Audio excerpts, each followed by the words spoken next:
Si quieres habilitarme el video, claro. Ah,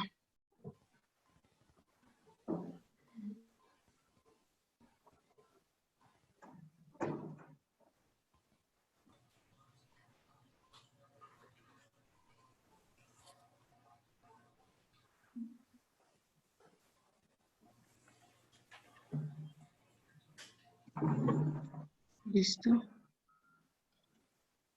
¿Sí? Ya puedes. Sí.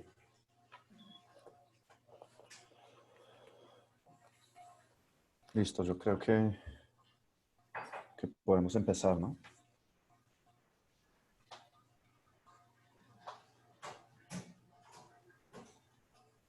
Me avisas. Sí, ya estamos empezando. Y ya tenemos 10, 11. Muy buenos días a todos. Vamos a arrancar en por ahí 30 segundos. Estamos esperando que se conecten los demás. Gracias.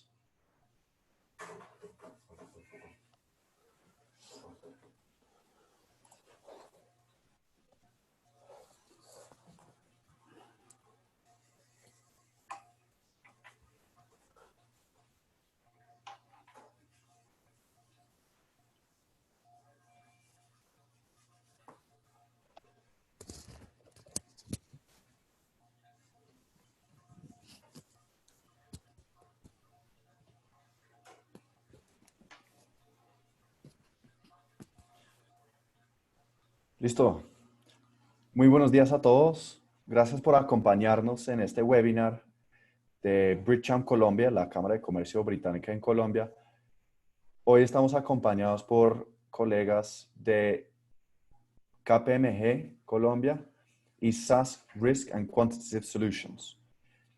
Hoy los expertos de esas dos empresas nos van a hablar de la economía, los efectos que ha tenido la pandemia, la situación en que todos estamos viviendo y cómo podemos reaccionar después, cómo va a reaccionar la economía. Antes de empezar, me gustaría presentarles un poco de Bridgecham Colombia. Como había mencionado, nosotros somos la Cámara de Comercio Británica en Colombia. Tenemos más de 80 afiliados que son empresas británicas con presencia en Colombia o empresas colombianas con una relación comercial con el Reino Unido. Nosotros también apoyamos a empresas o exportadores de ambos países con servicios de market entry, servicios que les ayuda a entrar al otro mercado y con nuestra base de datos y nuestra red de afiliados y de amigos o de clientes de Bridgecham, nosotros podemos ofrecer servicios integrados de todo tipo de negocio entre Colombia y el Reino Unido. Este año ha sido un año interesante para la relación comercial entre los dos países. El 1 de enero de este año entró en vigor un acuerdo de doble tributación que fomenta, que apoya a empresas de ambos países a operar en el otro. También estamos viviendo una época muy diferente con el Brexit, que el gobierno de Reino Unido y las empresas británicas están teniendo que mirar hacia otros destinos. Y nosotros desde Colombia, en conjunto con la Embajada Británica en Colombia, estamos promoviendo Colombia como un destino, como un país de exportación para empresas británicas y muy pronto esperamos ver a más productos, más empresas británicas con presencia aquí en Colombia. Nosotros, pues obviamente con el ambiente de hoy en día, con COVID-19, estamos trabajando desde la oficina, desde la casa, perdón. Normalmente trabajamos desde las instalaciones de la Embajada Británica. Nosotros agradecemos mucho al apoyo institucional que recibimos del gobierno británico de Colombia y de todos los afiliados con quienes trabajamos. Nosotros trabajamos con empresas desde pymes hasta multinacionales y podemos ofrecer soporte personalizado en cualquier etapa del desarrollo y expansión de su negocio en Colombia o en el Reino Unido. Bueno, ahora sin más preámbulos, me gustaría presentar a nuestros panelistas de hoy, los presentadores. Primero me gustaría presentar al señor Brian Rojas, Director of Financial Risk Management de KPMG en Colombia. Brian es líder de servicios de riesgos financieros y no financieros. Tiene un amplio conocimiento de implementación de modelos de riesgo de mercado, crédito, liquidez y operacional. así como en la implementación de la IFRS 9, 15, 16 y 17. Brian ha participado en los trabajos de validación de cálculos actuariales y valoración de instrumentos financieros para los clientes de KPMG, así como en la implementación de modelos estadísticos y econométricos a diferentes industrias. Nuestro segundo panelista es el señor Guillermo Andrés Barón. Guillermo hace parte del equipo de SAS Risk and Quantitative Solutions y cuenta con más de 10 años de experiencia en la gestión de riesgos en la banca tradicional y empresas de tecnología de punta en Colombia antes de unirse a SAS. Trabajó como consultor para varias empresas de fintech en Colombia, apoyando y liderando procesos de crédito 100% en línea para préstamos no garantizados de día de pago y microcréditos para pymes y trabajadores independientes. Y nuestro último panelista es el señor Diego Julián Coca. Diego hace parte del equipo de Customer Advisor para Colombia y Ecuador y cuenta con más de 10 años de experiencia en áreas de gestión de riesgos de mercado, crédito, liquidez operativo, lavado de activos y financiación de terrorismo en el sector público, financiero y asegurador. Me gustaría agradecer a los equipos de KPMG, de SAS y de Bridgeham por poder realizar este webinar. Y les invito a todos los que están viendo el webinar, si quieren dejar sus comentarios, sus preguntas, lo pueden hacer en la parte de Q&A en la plataforma de Zoom. Bueno, me gustaría darle la palabra al señor Brian Rojas de KPMG. Muchas gracias. Muchas gracias, Michael. Gracias a las personas asistentes. Gracias a Bridgeham por la invitación. Al igual, quiero agradecer a Diego, quien está acompañándome el día de hoy junto con Guillermo en este panel. Nuestra presentación el día de hoy se va a centrar principalmente en presentarles a ustedes nuestras expectativas y nuestras perspectivas de cómo ha sido la crisis del COVID-19 en Colombia y en algunos países de referencia de Latinoamérica, al igual que cuáles son nuestras perspectivas de crecimiento y de recuperación después del COVID. Y por eso es nuestra invitación el día de hoy de después del COVID-19. ¿Qué va a pasar? ¿Cuáles son nuestras expectativas? ¿Cuáles son nuestros pronósticos? ¿Y qué va a esperar el país y los diferentes sectores? Vamos a hacer una mención especial en el sector financiero, donde vamos a estar, el equipo de SAS principalmente va a estar presentando sus perspectivas y cuáles son las necesidades que va a tener este sector después de todo este proceso de pandemia. Finalmente, estaremos mencionando cuál es nuestra hoja de ruta, qué es lo que espera el sector en general, no solamente el financiero, sino los diferentes sectores, y cuáles son las fechas que nosotros estamos estimando del proceso de recuperación para la economía en general colombiana. Voy a dar paso entonces a mis colegas de SAS, que nos van a estar presentando de una forma muy breve y muy dinámica cuáles son las consecuencias que ha generado la crisis mundial del COVID a nivel mundial. Gracias. Gracias, Brian. Es un gusto estar acá con ustedes, acompañándolos. Como decía Brian, lo que pensamos y lo que esperamos que vaya a pasar después del COVID. En este primer slide queríamos mostrarles simplemente una mirada hacia atrás a lo que ha pasado. En esta diapositiva, las recesiones de los últimos 100 años. Estas recesiones de nivel mundial que han impactado, y si nos acordamos, la última del 2007 a 2009, que muchos atribuyen al tema de los subprime en las hipotecas en Estados Unidos, y que obviamente hubo una expansión y una afectación de nivel mundial. Aquí, para anotar sobre la tabla, que nos gusta tener esa mirada hacia el pasado, vemos cuánto ha durado, cuál es la extensión de cada una de las recesiones, cuál fue su afectación en el Producto Interno Bruto y cuál es la afectación sobre el mercado accionario. Aquí, para mirar la recesión que muy probablemente nos va a venir después de COVID, las apuestas están en cuánto va a durar esta nueva recesión, cuál va a ser el impacto en producto y cuál va a ser el impacto en el mercado.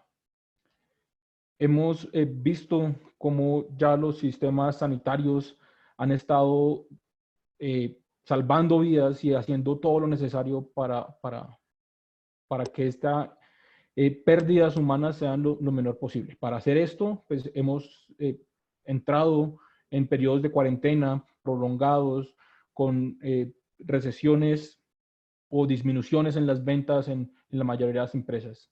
La crisis sanitaria, por ende, está repercutiendo gravemente en la actividad económica. Como resultado de esta pandemia, se proyecta que la economía mundial sufra una brusca contracción.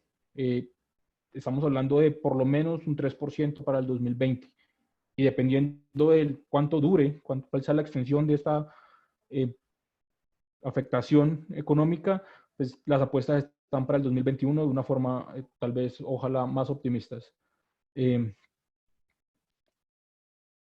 Latinoamérica es una zona que ha estado siempre expuesta al comercio internacional.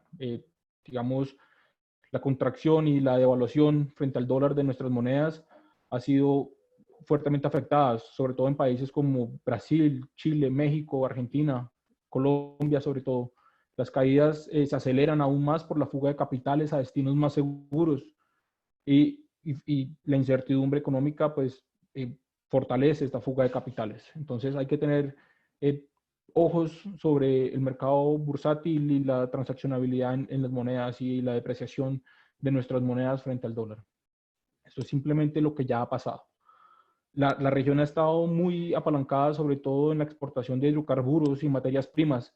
Y al bajar la demanda del petróleo y estos productos como el cobre, el maíz, el níquel, bueno, en general los commodities que estos países generalmente están exportando, pues, la recesión tiene un gran impacto.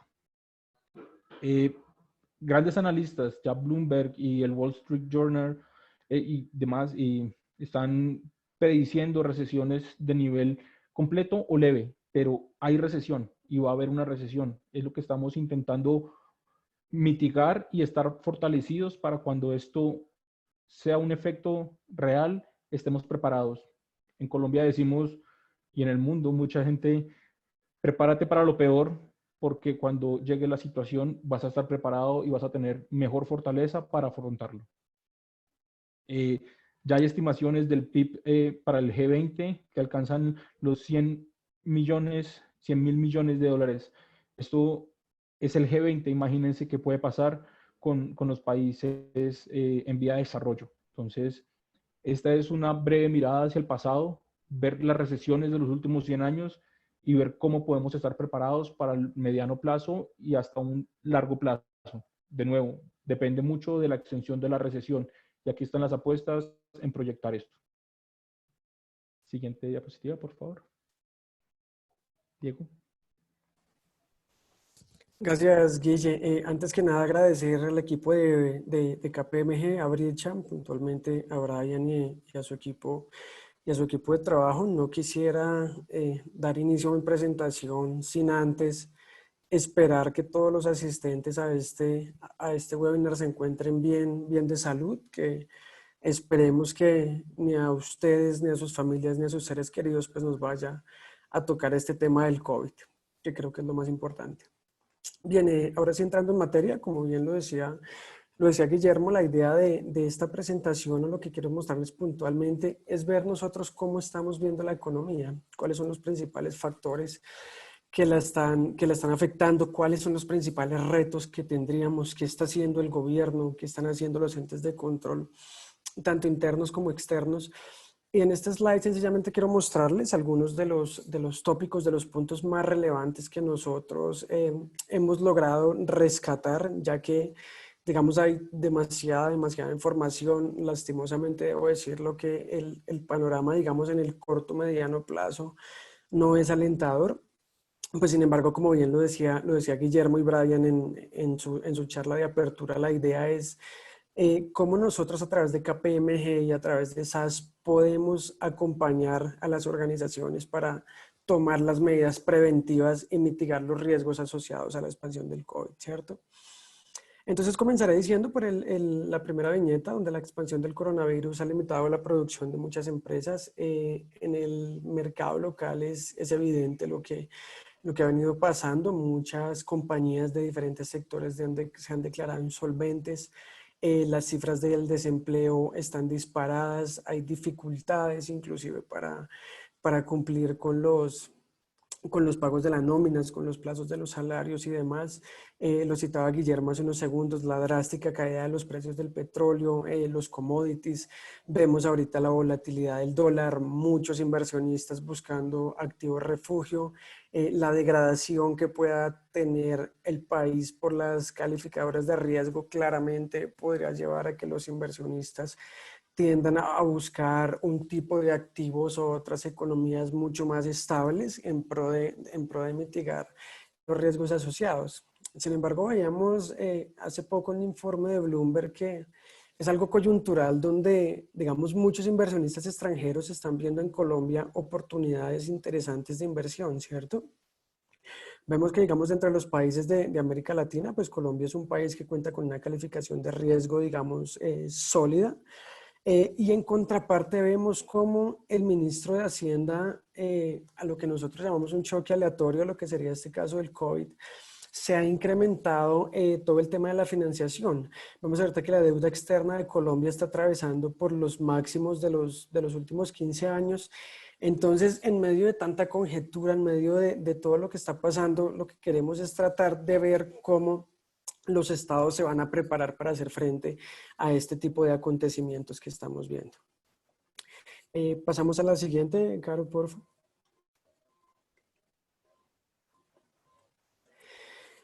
Puntualmente, cuando ya lo vemos desde el punto de vista financiero, quisiera resaltar los siguientes tópicos. El pasado 9 de marzo se convirtió en el segundo lunes negro consecutivo en las bolsas mundiales como consecuencia de las medidas preventivas contra el coronavirus. Lo que ha pasado, digamos, en el mercado de renta variable ha tenido un impacto supremamente considerable. Vemos que en la bolsa de Nueva York, lo que está pasando en China, lo que está pasando en Japón, en todos los mercados, este tema del COVID ha generado tal volatilidad y tanta incertidumbre que los mercados realmente, o sea, no vemos como un camino claro o como una directriz que uno pueda estimar y decir, bueno, ahorita los inversionistas, digamos, están buscando este tipo de activo refugio, donde unos ven crisis, otros pueden ver oportunidades, y entonces estamos en un escenario de total incertidumbre donde nosotros estimamos que aún no hay una tendencia clara. El segundo, algunos temen que la pandemia del coronavirus pueda desencadenar una crisis económica similar a la del 2008, la crisis hipotecaria del 2008, y hace unos instantes Guillermo nos presentaba en las cifras de algunas crisis que han pasado históricas. Nosotros estimamos que lo peor no ha llegado, digamos, hasta ahorita para América Latina, inclusive en otros países del mundo. Hasta ahorita estamos viendo las primeras repercusiones que pueda tener el COVID. Sin embargo, dicen los analistas y dicen los expertos que el impacto que puede llegar a tener el COVID a nivel mundial inclusive sería similar a los efectos que tuvo la Primera o la Segunda Guerra Mundial. De otra parte, cuando miramos la otra cara de la moneda, vemos cómo empresas del sector farmacéutico están viendo cómo sus acciones crecen. Hace unos días veíamos que el gobierno alemán tomó la decisión de invertir 300 millones de euros en una empresa farmacéutica, puntualmente donde ellos están trabajando en todo el desarrollo de la vacuna.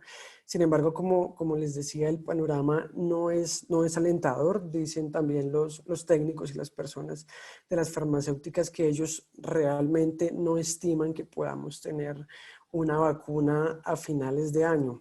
Probablemente para el primer trimestre del 2021 o en el peor de los casos lo que podría ser en junio del 2021.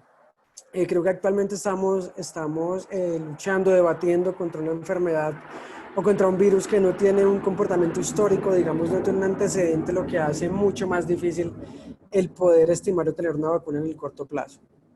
De otra parte que vemos en China, donde se origina el origen de la pandemia, vemos que la bolsa se está recuperando. Donde la epidemia del coronavirus está bajo control, lo dejo entre comillas porque ayer veíamos en en noticias un informe de CNN donde vimos un rebrote de la pandemia. Creo que este COVID-19 tiene la capacidad o la facilidad de mutar a otro virus más agresivos. Entonces, digamos, los estudios o lo que se venía haciendo previamente claramente toca entrar a reestructurarlo dado el evento, que es un virus que tiende a mutar de una manera muy fácil. Como les decía, las perturbaciones temporales, la volatilidad, lo que estamos viendo, posiblemente van a llevar a las compañías a que no cuenten con la liquidez necesaria para hacer frente a sus requerimientos. En Colombia lo veíamos hace poco como Avianca es una de las empresas más grandes de Colombia, se vio obligada a acogerse a la ley de insolvencia. Y nosotros creemos que asimismo, pues muchas de otras compañías de otros sectores probablemente también tengan que acogerse a esta misma ley. La preocupación por el riesgo de contraparte, vemos que los emisores a nivel mundial, las calificaciones de riesgo de algunos de los países tienden a degradarse, lo que genera claramente una incertidumbre dentro de los inversionistas. Uno de los estudios más recientes que viene haciendo la Superintendencia Financiera denota que cuando digo ellos, perdón, me refiero a la Superintendencia, ellos esperaban que la salida de capitales, digamos, de los inversores del extranjero que tenían inversiones en el mercado local, fuera un poco más brusca. Sin embargo, el impacto no fue tan ácido de alguna manera como ellos lo tenían previsto. Y por último, para cerrar este brief de lo que estamos viendo, digamos, en los mercados locales e internacionales, vemos que los expertos consideran que los mercados financieros y la economía se recupera después de la recesión en forma de V.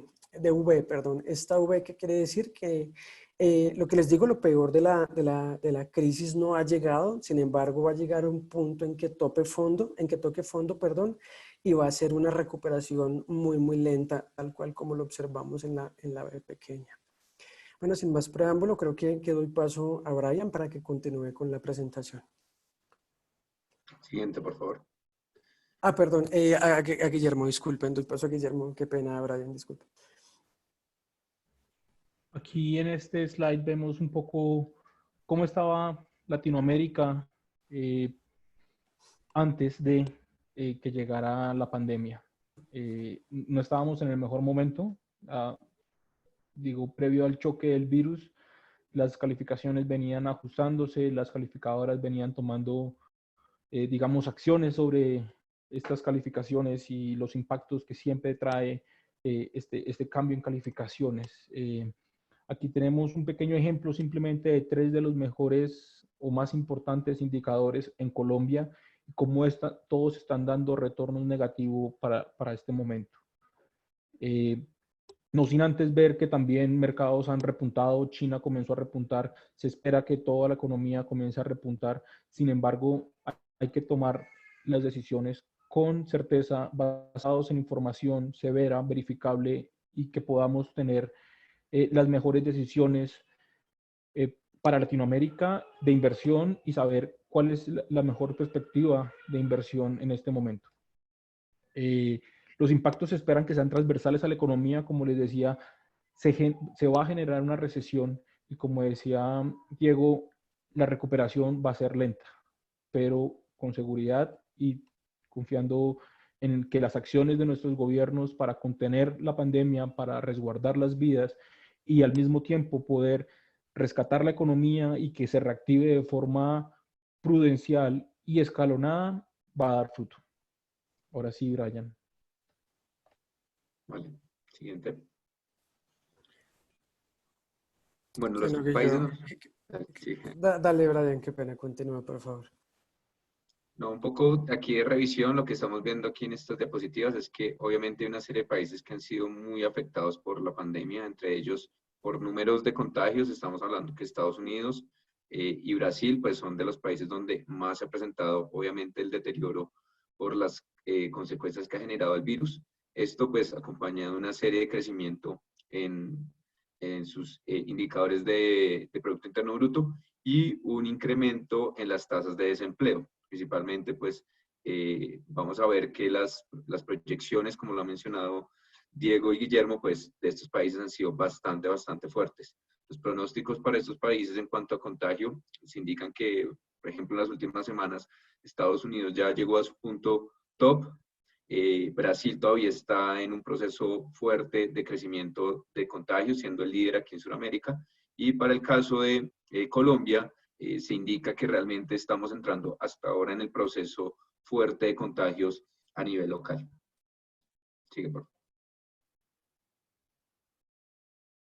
Ahora, ¿cómo vemos ahora los números aquí en Colombia en cuanto a las proyecciones financieras y macro?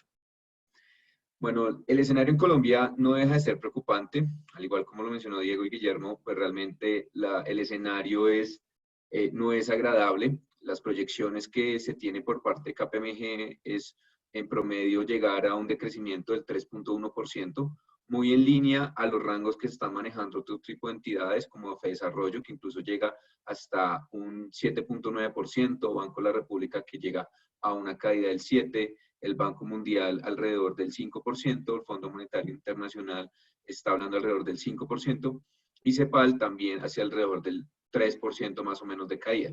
¿Esto pues qué conlleva? Una crisis que se está materializando, lo han mostrado los últimos números, dale siguiente por favor, donde vamos a ver el PIB para el primer trimestre estuvo alrededor del 1.1%, teniendo presente que en los años anteriores el PIB para el primer trimestre estaba alrededor del 3%, lo cual indica realmente un decrecimiento muy fuerte en la economía, teniendo en cuenta que solamente se tuvo la primera parte de la contracción y de las restricciones de movilidad prácticamente las últimas 2 semanas de ese trimestre. El efecto de lo que se espera ahorita para este segundo trimestre es una caída alrededor del -7, -8%, de acuerdo a las estimaciones que hemos hecho, donde obviamente algunos de los sectores más afectados van a ser el sector del turismo, sectores de comercio y el sector de servicios. Vamos a tener un impacto fuerte, obviamente, como lo mencionó Diego, en los presupuestos a nivel del sector gobierno. Se está hablando sobre la exclusión de la regla fiscal para este año, lo cual pues abre la puerta para que el gobierno pueda incrementar su nivel de endeudamiento a niveles por fuera de lo que la regla fiscal tiene planeado. Para este año nosotros estimamos que la caída del PIB pueda llegar a niveles cercanos al 3%, sin embargo va a depender realmente del tercer trimestre. El tercer trimestre es el que nos va a dar la idea de cuál puede ser la recuperación, dado que este segundo trimestre va a ser el punto más fuerte en la caída del PIB. ¿Qué encontramos también? La semana pasada salió el indicador de inflación, donde estamos hablando de una inflación del 2.8 por debajo de la meta del Banco de la República, obviamente por la caída de precios de algunos bienes básicos, aunque pues compensado por la subida de algunos otros, como los servicios de salud que se han incrementado. Digamos que la proporción de la bandeja, de la construcción del indicador de la inflación, pues realmente está reflejando un gran ruido porque tenemos productos que en este momento están siendo de altísimo consumo y otros que han bajado mucho el consumo y que realmente puede llegar a estar afectando o sesgando el comportamiento de la inflación. Una de las variables más importantes y de la que más esperaba era justamente el desempleo. El desempleo llegó a niveles del 19% para el mes de mayo. Realmente el mes de abril, perdón, lo que estamos observando allí es tal vez uno de los puntos más fuertes. Estimaríamos que para mayo llegue a niveles del 25% del desempleo. Sin embargo, posteriormente, ya junio, julio, agosto, un proceso de recuperación, esperando que la economía llegue a diciembre hacia niveles del 14%, más o menos lo que estamos estimando que puede llegar a estar la tasa de desempleo. Esta era una de las variables más relevantes, teniendo presente que hay un sesgo en la medición al tener, digamos que una parte del subempleo o los no formales que realmente pues, son más difíciles de cuantificar. Y en cuanto a la tasa de intervención del Banco de la República, estamos llegando al 2.75, realmente es la tasa más baja históricamente que ha tenido este indicador, lo cual ha sido pues, en pro de una economía expansionista donde se busque incentivar el consumo principalmente. Esto obviamente, y como de pronto pueden llegar a tener conocimiento, estos efectos no son inmediatos, realmente tiene un rezago las políticas que implementa el Banco de la República y se estimaría que realmente el efecto se esté viendo hacia el 2021. Siguiente, por favor. Siguiente. Vale. ¿Cuáles son nuestras proyecciones? Se habla mucho de los crecimientos que va a tener el Producto Interno Bruto, que si puede ser en forma de U, en forma de B, en forma de L, en forma de W, realmente hay muchas formas. Nuestra estimación es que realmente va a ser una U muy fuerte en el primer y segundo trimestre de este año, como lo hemos visto. El tercer trimestre va a empezar un proceso de recuperación, obviamente no va a ser positivo, y el cuarto trimestre ya va a ser realmente un poco más de crecimiento. La proyección es que podamos estar cayendo este año alrededor del 3%. Estamos muy en línea con lo que se proyecta a nivel general y a nivel de las otras entidades, como le he mencionado, pero lo que mejor es lo que va a venir ya después. Realmente el proceso de recuperación se estima que pueda ser desde el segundo semestre del 2021 y el primer semestre del 2022. Realmente algunos sectores, su proceso de recuperación, y lo vamos a ver más adelante, va a ser un proceso lento, como el sector del turismo o algunos sectores de comercio. Otros van a ser mucho más rápidos, como puede ser el sector de salud o el sector de consumo. Sin embargo, pues va a depender de cada uno de los procesos de recuperación que hagan esos sectores y que la economía como tal vaya a incentivar. También va a depender de los incentivos del gobierno para cada uno de esos sectores y de las restricciones de movilidad que se den a nivel local e internacional. Realmente las proyecciones van a depender mucho justamente de los incentivos económicos que brinde el gobierno para el segundo semestre del 2020. Siguiente, por favor.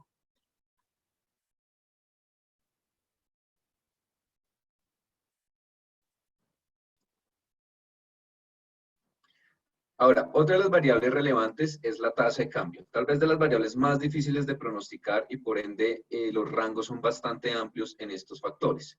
Nosotros estamos estimando que a pesar de la alta volatilidad, la tasa de cambio se va a mantener sobre niveles superiores a los 3.500 pesos, pero no va a volver a los niveles de 4.000 pesos que se llegaron para el primer trimestre e inicios del segundo. Realmente la estabilidad un poco de las condiciones macro a nivel global, los precios del petróleo hacia el segundo semestre van a permitir que la tasa de cambio pueda volver a niveles un poco más estables. Sin embargo, no estimamos una recuperación otra vez hacia niveles de 3.000 como estuvo el año pasado. Realmente vamos a seguir sobre los niveles de 3.000 a 4.000 por dólar, teniendo una media alrededor de 3.700. No consideramos que realmente vamos a tener una época estable de la TRM, vamos a seguir con un proceso de alta volatilidad. Sin embargo, vamos a estar manejándonos en este rango. Siguiente.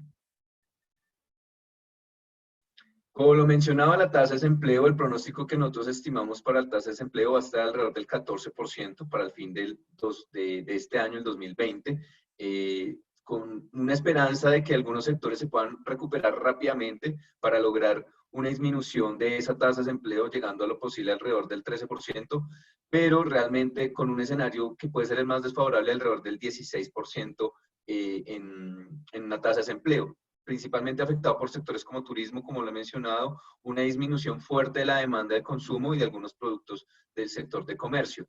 La infraestructura realmente es uno de los que más va a jalonar la disminución del desempleo, pero va a depender justamente de las condiciones de movilidad que nos puedan llegar a poner otra vez en algunos sectores. Como lo he mencionado, realmente Colombia todavía no ha pasado su época fuerte de pandemia, de contagios. Nuestras estimaciones que realmente el pico fuerte va a ser hacia la segunda semana de julio, donde realmente allí vamos a empezar a ver un decrecimiento en las condiciones de contagio. Obviamente esto es con base en modelos epidemiológicos y está dependiendo realmente de las condiciones que se puedan dar de movilidad que puedan llegar a restringir esas tasas de crecimiento. Sigue, por favor. Bueno, vamos entonces a continuar con la parte de impactos al sistema financiero como tal. Diego y Guillermo, por favor. Claro que sí, Brian, muchas gracias. Después del brief que nos hacía Brian, entendiendo un poco más las variables macroeconómicas y demás, quisiéramos aterrizar un poco la presentación y entender lo que está haciendo el gobierno a través de la Superintendencia Financiera. Entonces acá nosotros vemos que la Superintendencia Financiera se encuentra o más bien el Ministerio de Hacienda, a través de las directrices que da la Superintendencia Financiera, vemos que se encuentra en un dilema bien interesante. Y el slide lo que estoy mostrando es en un tipo de balanza donde tenemos a los ahorradores, los deudores y en la mitad tenemos preservar la actividad financiera. ¿Y el por qué? Porque uno de los principales roles de la superintendencia es velar por la estabilidad del sistema financiero, pero ¿cómo busca la superintendencia o qué está haciendo el ministro de Hacienda al gobierno cuando está incrementando el endeudamiento por un lado, cuando de alguna manera tiene que favorecer a las personas del común, a las personas del común que tienen sus créditos, que tiene que entrar a reevaluar sus políticas, que tiene que flexibilizar los créditos, que tiene que otorgar unos periodos de gracia y demás? Pero ¿cómo hace también para mantener la estabilidad del sistema financiero, para evitar que los bancos tengan que constituir mayores provisiones? ¿Cómo les va a exigir ahorita el adecuado manejo de sus recursos, lo que tiene que ver con el margen de solvencia, la gestión de sus portafolios y demás? Entonces es aquí donde nos encontramos con ese gran dilema que tiene el gobierno nacional y sobre todo los entes de control. Pasamos a la siguiente, porfa. Dentro de las principales cifras que encontramos publicados a marzo de 2020, como les decía, esto es fuente de la Superintendencia Financiera. ¿Cuánto deben las empresas y las personas? Vemos que al corte de marzo las empresas, el total de las empresas y las personas adeudan 527 billones de pesos, lo que representa el 49.62% del PIB. Y aquí hay dos puntos que son bien interesantes. Y quiero retomar un poco lo que decía ahorita Brian, que usualmente cuando la economía de un país tiende a reactivarse, los primeros sectores que tienden a despegar primero son el sector de la construcción y los sectores asociados. Sin embargo, vemos que en Colombia las personas están realmente endeudadas. Tenemos 403.184 deudores, lo que tiene que ver con la cartera comercial, con un total de 274.8 billones. Y no menos relevante es la cifra de la cartera de consumo con 160.8 billones. Por último, tenemos el microcrédito con 13.2 billones. Sin embargo, como les decía, quería hacer énfasis en los dos primeros parámetros, que es la cartera comercial y la cartera de consumo, donde vemos que los colombianos realmente estamos endeudados. En contraparte, que es la parte derecha de la presentación, tenemos que en cuentas de ahorros tenemos 219 billones. En CDT tenemos 175 billones. Ahí también vemos una concentración bien interesante en cuentas corrientes, 77 billones. Y por último, en depósitos electrónicos, 156.4 millones. Como les decía, esta es la foto, esta es la foto a marzo. Ya quiero contarles mostrarles en la siguiente diapositiva, por favor. ¿Cuáles son las medidas, las medidas que ha adoptado el gobierno y qué es lo que ha hecho a través de la Superintendencia Financiera y los entes de control? Y aquí quiero ser enfático en cómo el gobierno ha procurado el beneficio, digamos, de los tomadores de créditos y de las personas, más no, digamos, no lo ha visto, no ha evaluado la otra cara de la moneda, que es qué está pasando con el sector financiero. Los bancos, cómo se están preparando para mitigar los riesgos que se les vienen, las compañías de financiamiento, las compañías especializadas en crédito, el sector cooperativo, el sector asegurador y demás. Entonces, aquí tan solo para destacar algunos de los tópicos que nos parecen más interesantes. Primero, lo que son los periodos de gracia o las prórrogas. Claramente nosotros vemos que debido a la crisis del COVID, las personas o los tomadores de créditos se van a ver obligados a reestructurar sus obligaciones. ¿Eso en qué se traduce? Que una persona que tenga un crédito de consumo, que tenga una tarjeta de crédito, que esté pagando su vehículo y demás, probablemente se vea forzado a incurrir en un cese de pagos, porque primeramente debe pensar en el bienestar de su familia. ¿Eso qué quiere decir? Si yo tengo que pagar una renta, tengo que comprar la comida, tengo que pagar el colegio de mis hijos, prefiero dejar a un lado las obligaciones que tengo con un banco y definir por otra parte las obligaciones que tengo como prioritarias. Este es un tema también puntual que le aplica a las Acifin y a Datacrédito, que son las compañías especializadas de consolidar toda la información histórica de los clientes y su comportamiento de riesgo. Vemos que durante el periodo de gracia la calificación del cliente se debe mantener inalterada. ¿Eso en qué se traduce? Que dado el evento que yo entre en default o en un cese de pagos con el banco, los bancos no podrán reportarme a las centrales de riesgo. ¿Eso qué quiere decir? O más bien, como les decía hace unos instantes, si yo me veo en la obligación de reestructurar mis obligaciones porque debo definir otras prioridades, los bancos no podrán reportarme a mí ante las centrales de riesgo, lo que no afectará de alguna manera mi historial crediticio. No podrán aumentarse las tasas de interés. ¿Esto qué quiere decir? Bueno, digamos en el momento en que yo entro en default o que entra a ser para el banco una persona mucho más riesgosa, los bancos no podrán modificar las condiciones primarias en el momento en que yo tome el crédito. Este también es un punto bien interesante. Ahorita lo que veíamos es que, digamos, el único tema regulado que tiene ahorita la Super es todo el tema de la tasa de usura que aplica para la línea de crédito, pero el resto de los créditos, digamos, las tasas deben mantenerse inalteradas. Para los portafolios de consumo, el plazo se puede ajustar de forma tal que el valor de la cuota del cliente no aumente. Esto ya depende de las políticas internas que tengan los bancos, como les decía, compañías de financiamiento y organizaciones. Y para resumir este slide, voy puntualmente a que los entes de control están pensando ahorita solo en los tomadores, digamos en las personas naturales, las microempresas y demás, pero están dejando de pronto a un lado a todo el sector financiero. De ahí que la diapositiva que les mostraba al inicio de entrar en este tópico es el principal desafío que tiene la superintendencia, es cómo busca ese equilibrio para velar que tenga un sistema financiero sólido, pero también velar por la estabilidad de las personas naturales y demás. Pasamos a la siguiente, por favor. Bien, seguimiento a las medidas implementadas. Estos, lo que veíamos al inicio, los niveles de endeudamiento y demás, y los porcentajes que representaban del PIB eran cifras a marzo del 2020. Acá les muestro la foto al 8 de mayo del 2020, después de las medidas que adoptó el gobierno, después de lo que han venido haciendo los entes de control.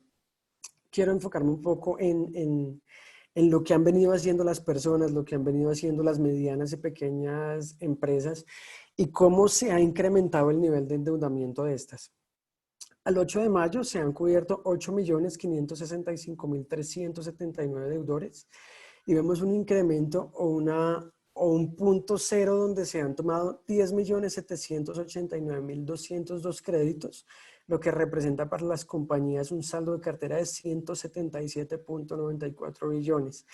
Resalto las palabras de Brian hace unos instantes, donde acá estamos viendo la foto al 8 de mayo, sin embargo las previsiones de KPMG estiman que el pico o donde vamos a ver los escenarios mucho más álgidos es ahorita en mediados de junio, julio. Entonces claramente vamos a ver que estas cifras van a tender a incrementarse muchísimo más. Acá pertinente resaltar que las microempresas, digamos, han sido las más afectadas, entre comillas, donde el número de créditos es de 821.059 créditos y el saldo de estos créditos asciende a 4.36 billones. Asimismo, las grandes empresas, digamos en el caso de lo que hemos visto en un análisis sectorial, lo que son empresas como Arturo Calle, empresas dedicadas a la manufactura, a la construcción de bienes primarios, también el saldo de estos créditos asciende a 48.5 billones de pesos. No menos relevante resulta cuando vemos las personas naturales, lo que tiene que ver puntualmente con tarjetas de crédito. El saldo de estos créditos asciende a 11.8 billones. Las personas, otro tipo de consumos, otro tipo de carteras a 53.62 billones.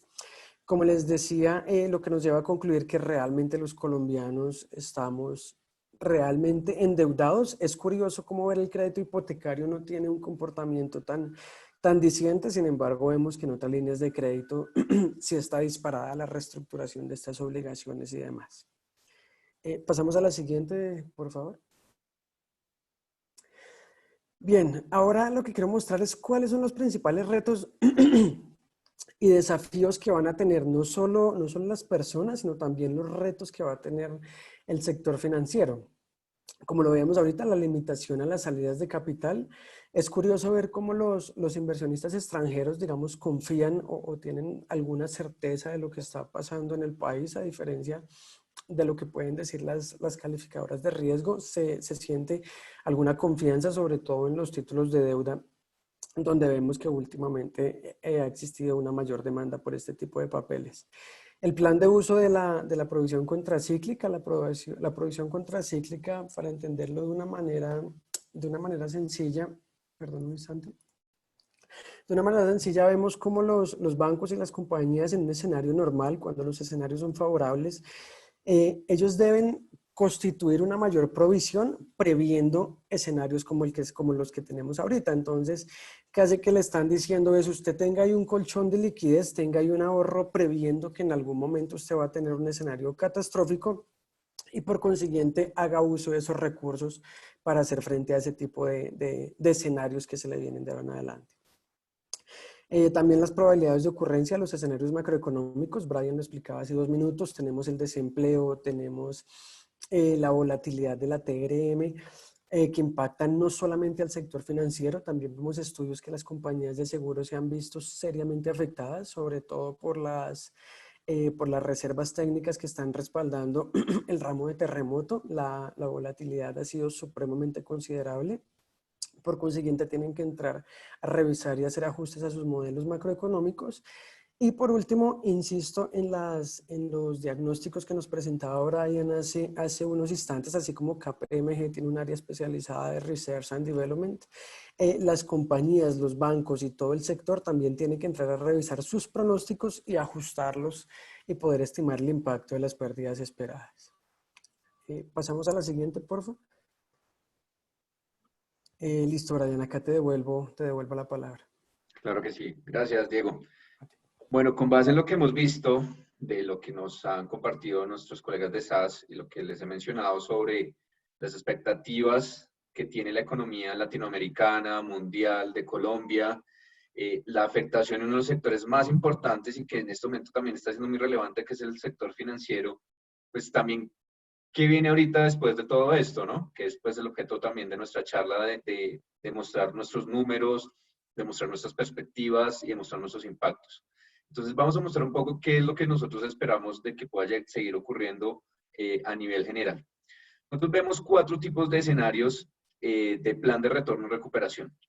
Cada uno va a depender de la adaptabilidad y la reconfiguración de modelo de negocio y financiera que hagan las organizaciones. Nosotros estimamos que algunas entidades y algunos sectores van a crecer en este proceso de pandemia. Sectores como la venta minorista, todo lo que son las farmacéuticas y especialmente la farmacéutica online. Todo lo que es entregas, domicilios, bajo plataformas digitales, medios de streaming, telemedicina y medicina prepagada, alimentos y bebidas y la educación digital son los sectores de principal recuperación y de incluso crecimiento en este proceso de pandemia, ¿sí? Y lo que le viene al post-COVID es realmente muy positivo para este tipo de organizaciones, que se lograron adaptar y que se dieron cuenta que el servicio que estaban prestando era de gran valor para la situación actual. ¿Cuáles van a volver a una normalidad? Sectores como agricultura, realmente, a pesar de que algunos productos se han consumido más, otros realmente, por la ausencia de la posibilidad de exportar y de importar algunos insumos, pues ha generado una caída de algunos de los insumos y de la producción. Pero posteriormente van a poder volver a su normalidad en la agricultura. Bienes de consumo, transporte por carretera y urbano, no consideramos que, digamos, vaya a haber un decrecimiento en lo que es el sector de transporte, pero en lo que es terrestre, ¿sí? Va a volver a una normalidad, pero después de cierto tiempo. Tecnología y telecomunicaciones, salud, servicios financieros y banca, realmente consideramos que, y como lo ha mencionado muy bien Diego, pues va a tener una caída durante un tiempo. Las estimaciones del incremento de provisiones habladas por el superintendente financiero llegan hasta niveles del 15-17% para este año, pero realmente posteriormente va a tener un tiempo de recuperación alrededor de 1 año y medio. Algunos servicios de seguros también y servicios públicos van a volver a una normalidad posterior. El tiempo de recuperación de esa normalidad estimamos que realmente sea hasta inicios del 2021 o en algunos casos, como especialmente algunos sectores que van a requerir un alto contacto con las personas, puede llegar hasta inicios del segundo semestre del 2021. Vamos a tener sectores que van a necesitar transformarse completamente, ¿sí? Donde van a tener un decrecimiento constante y su proceso de recuperación va a ser solamente hasta que hagan una transformación de sus productos y servicios. Dentro de ellos, ¿qué tenemos? Algunos bienes de consumo, todo lo que es el sector de automóviles. Se mencionan 2 escenarios para el sector de vehículos y automóviles. Uno, un incremento en el consumo, porque muchas personas van a dejar de consumir servicios de transporte público. Sin embargo, realmente vamos a tener una serie de restricciones de movilidad en muchas compañías. Entonces, realmente es un balance entre las necesidades de transporte por ir a trabajar, pero también muchísimas empresas que están empezando a entrar en situaciones de teletrabajo, lo cual va a disminuir la demanda de este sector. Sector de petróleo y gas, realmente la caída de producción a nivel global ha disminuido sustancialmente el consumo de petróleo, gas y otros productos para lo que es principalmente la manufactura, la producción, lo cual va a requerir obviamente una transformación en este tipo de servicios. Todo lo que sea real estate, se ha evidenciado, las asociaciones de real estate aquí en Colombia a nivel mundial han mencionado una caída en los precios de vivienda, también asociado por la disminución de los proyectos de construcción y demás, pero realmente después de la pandemia se evidencia una necesidad fuerte en unos tipos de productos de vivienda muy específicos para las nuevas necesidades de teletrabajo. Otras áreas van a tener que reiniciarse completamente y su proceso de recuperación realmente es un poco, digamos que indefinido, dado que va a depender de muchas variables. Uno de ellos es el sector, todo lo que es aeronáutica, aeropuertos y turismo, ¿sí? Porque realmente va a depender de las posibilidades de restricción que van a tener cada uno de los países y las localidades. Entonces, realmente todo lo que tiene que ver con aeropuertos y turismo, vamos a tener que esperar un poco sobre cuáles son las realmente posibilidades que se van a dar para este tipo de sectores. Al igual como algunos mercados industriales, algunos sectores de químico, el sector de gobierno va a ser, todavía no se sabe cuál va a ser su proceso de recuperación, dado que no sabemos hasta qué punto va a llegar en su proceso de deuda. Entonces, nos toca esperar allí un poco. Siguiente. Ahora, ¿cómo las compañías tienen que empezar a reconfigurarse y hacer su cambio de chip? Primero, definitivamente un enfoque en transformación digital. Tenemos herramientas, proveedores, mucha tecnología. Tenemos gente como el equipo de SAS que realmente tiene un enfoque mucho de transformación digital. Es una necesidad. Hace unos años se hablaba de, sí, tengo que hacer un proyecto de implementación de transformación digital. Eso ahora no es un proyecto, es realmente una necesidad. Y las empresas que han logrado adaptarse más han sido las que venían en un proceso de transformación digital o lo han hecho muy rápido ahorita. Trabajo colaborativo bajo una sola plataforma, claramente el teletrabajo, junto con otra de las opciones que tenemos aquí, que es justamente empezar a hacer teletrabajo, es una de las posibilidades y es una reconfiguración que requieren las organizaciones. Exploración de nuevos mercados y nuevas necesidades. Las necesidades de los clientes han cambiado. Dime. Los mercados y los clientes han cambiado. Las necesidades de los clientes han empezado a requerir una nueva forma de contactarse y entender cuáles son sus nuevas necesidades y las compañías tienen que velar a entender esto. ¿Qué más vamos a tener? Modernización e implementación de programas que aporten al crecimiento de las organizaciones. Esto no lo pueden hacer solos, ¿sí? Se requiere acompañamiento, se requiere consultoría, se requieren expertos que realmente puedan apoyar a las organizaciones en implementar estas soluciones, implementar estas necesidades. Definitivamente, las cadenas de suministro y valor, todo lo que es supply chain, requiere una reconfiguración.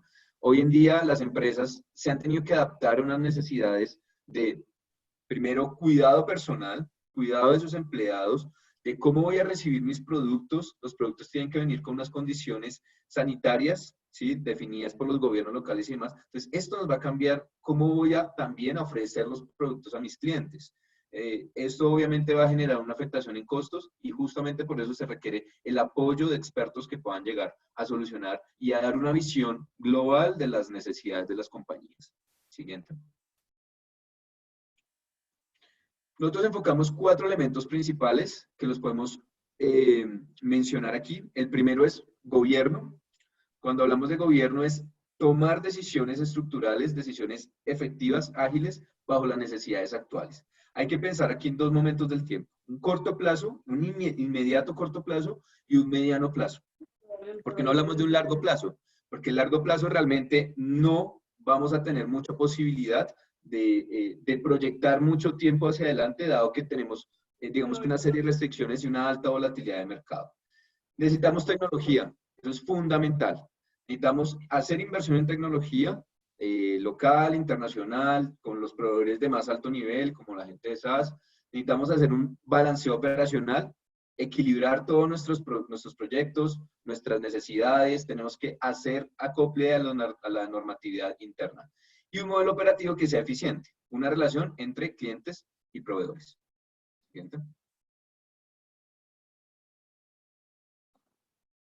Siguiente. ¿Cuál es nuestro mapa de ruta? Vamos a tener 3 fases. Los voy a resumir rápidamente. La primera fase es en la que estamos actualmente, donde las empresas se han encargado de contener y de mantener la liquidez principalmente, ¿sí? De mantener sus clientes, de definir qué capacidades de respuesta tengo, qué equipo humano yo puedo llegar a mantener y qué modelo operacional bajo las necesidades actuales yo puedo llegar a tener. ¿Esto hasta cuándo va a ir? Hasta julio, ¿sí? Es decir, las empresas todavía se están adaptando y están tratando de contenerse bajo los cambios de políticas locales, regionales y nacionales e incluso internacionales que se están dando. Entonces, los clientes hoy en día se están enfocando en contenerse, en cómo contengo clientes, cómo me contengo financieramente, cómo contengo el recurso humano, cómo puedo pagar nómina, cómo puedo tener una infraestructura adecuada y cómo puedo mantener mis proveedores. Entonces, vamos a tener una segunda fase, que es una reconfiguración, que es establezco qué nuevos productos y servicios puedo empezar a ofrecer, qué nuevos canales de comunicación voy a tener, y para esto aquí empiezan nuestros procesos de acompañamiento con consultores, con expertos que nos puedan llegar a decir cómo empezar a estructurar estas fases. Esto nosotros estimamos que pueda venir hasta octubre para las compañías. Vamos a tener una fase 3,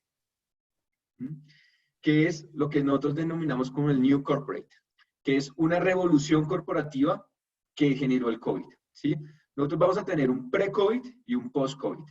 El post-COVID empieza una vez finalicemos esta fase 1, y es repensarnos, reestructurarnos y generar nuevas estrategias de negocio. Ahora el MBA y digamos que el MBA actual ya se está dando, ¿sí? Que es tener realmente la posibilidad de construir una empresa nueva bajo las nuevas necesidades del post-COVID. Siguiente. Esto, como lo menciono, requiere procesos, no, sigue adelante, requiere un proceso de rediseño y seguimiento, y para eso, por ejemplo, tenemos la posibilidad de tener alianzas como la que tenemos en este momento de SaaS y KPMG. Es una alianza global donde tenemos la posibilidad de ofrecer servicios de forma paralela, y ahí dale siguiente, por favor, donde tenemos 2 grandes ventajas, ¿sí? La primera es el expertise tecnológico y las herramientas tecnológicas. Como lo mencioné previamente, uno de los puntos fuertes que deben tener las organizaciones es una inversión en tecnología inmediata, ¿sí? Inmediata. Obviamente dependerá de hacia qué tipo de enfoque. Por ejemplo, ahorita debo conocer las necesidades de mis clientes. Para ello debo tomar decisiones con base en inteligencia artificial, herramientas de pronóstico, herramientas de identificación de clientes, herramientas que me permitan realmente identificar cuáles son las necesidades de mis clientes en este momento, y también yo cómo me puedo empezar a proyectar bajo unos escenarios completamente disruptivos y con altísima volatilidad. Tengo que empezar a tomar decisiones bajo situaciones de estrés. Estamos bajo una situación de estrés y esta situación de estrés se va a mantener por lo menos durante el 2020. Altísima volatilidad en los mercados, altísima volatilidad en variables macroeconómicas, unas necesidades de los clientes todavía muy volátiles, y realmente pues para eso necesitamos herramientas de toma de decisiones bajo escenarios de tensión. Por eso también damos la segunda mano. ¿La segunda mano cuál es? Pues el equipo de expertos metodológicos, como es la parte de KPMG. Por eso nuestra alianza KPMG y SaaS, que es parte de lo que estamos presentando aquí el día de hoy, es la fusión de servicios, es la fusión de entender las necesidades de los clientes y los sectores y los productos. Siguiente.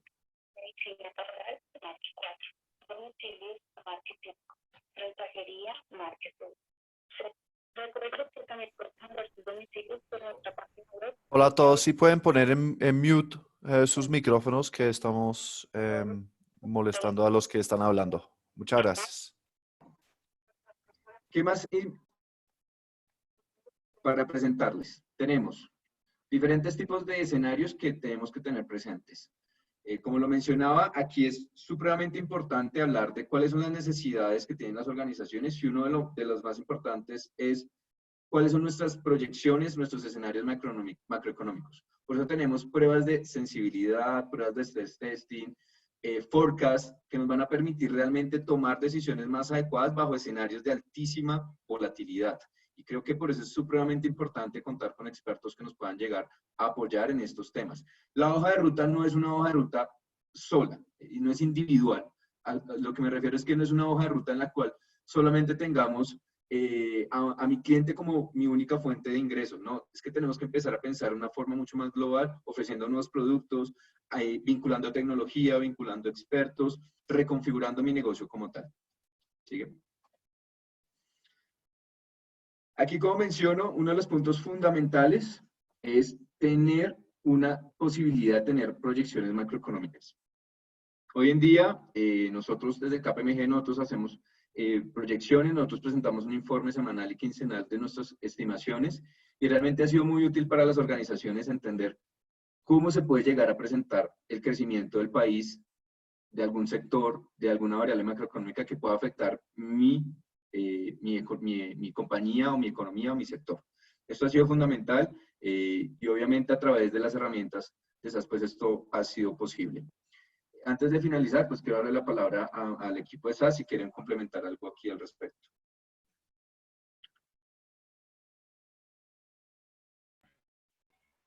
Gracias, Brian. No, efectivamente, la alianza está para unir esfuerzos para que el componente metodológico, el componente de una herramienta robusta, nos permita tomar las mejores decisiones hacia futuro.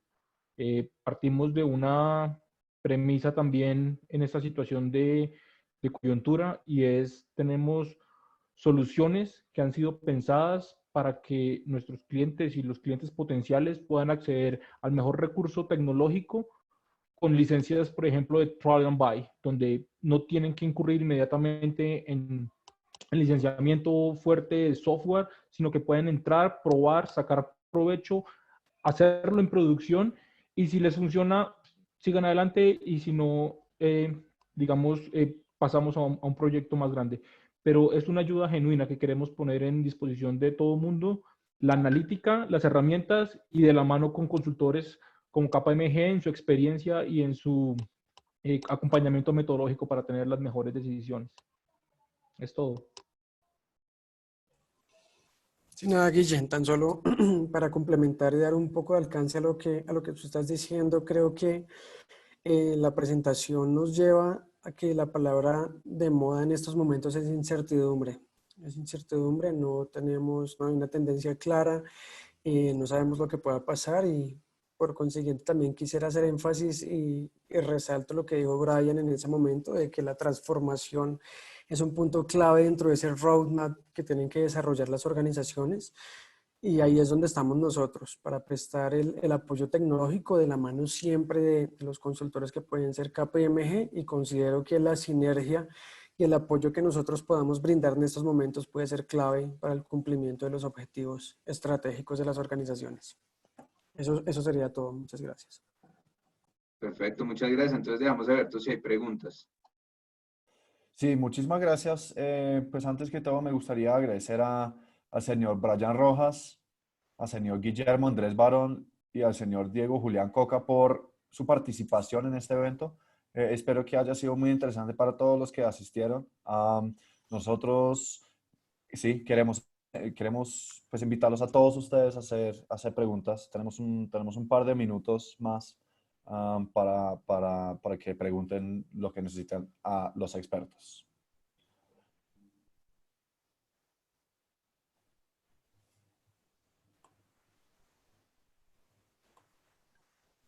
Bueno, la charla fue tan completa que no hay preguntas. Qué bueno. Bueno, si no hay más preguntas, también me gustaría agradecer a todos ustedes por acompañarnos y sobre todo a Carolina del equipo de Bridgecham y María Paula del equipo de KPMG por toda la organización. Muchas gracias a ustedes dos. Y de nuevo, Brian, Guillermo y Diego, muchísimas gracias por acompañarnos y por compartirnos sus experiencias y su conocimiento. No, ustedes muchas gracias por la invitación y obviamente tienen nuestros contactos para cualquier duda. Y gracias obviamente a Bridgecham, a Michael y a todos el equipo de SAS y de KPMG que estuvo atrás de esto. Muchísimas gracias a todos. Muchas Igualmente, gracias. muchas gracias a todos, Michael. Muchas gracias, Brian, el equipo de KPMG, a las personas involucradas en hacer posible este evento y quedamos súper atentos a lo que lleguen a necesitar. Listo. Thank you very much y muchísimas gracias. Que tengan buen día. Hasta luego. Gracias, excelente día.